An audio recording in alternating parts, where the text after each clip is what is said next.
Social media પર trend કરી રહેલો 19 મિનિટ્સનો વિડીયો બન્યો ચર્ચાનું કેન્દ્ર। એમએમએસ જેવો ગણાતો વિડીયો અને તેના પછીથી અશ્લીલ ટિપ્પણીઓએ ઘણા લોકોને કર્યા છે બદનામ।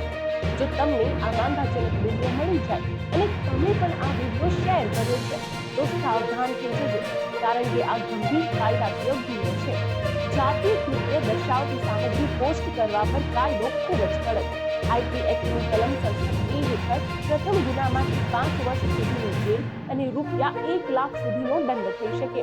ભારતીય દંડ સંહિતાની કલમ 292, 293 અને 354C પણ અશ્લીલતાના પ્રસાર અને બદનક્ષીને ગણે છે ગુનો। યાદ રાખો, વિડીયો કોણે લીક કર્યો તે રહસ્ય હોવા છતાં તેને શેર કરનાર કે કોમેન્ટ કરનાર દરેક વ્યક્તિ આવી શકે છે કાયદાના દાયરામાં। સોશિયલ મીડિયાનો ઉપયોગ કેવી રીતે કરવો એ પણ આપણી મુખ્ય જવાબદારી પૈકીમાંની એક છે, માટે સાવધાન અને જાણકાર રહો।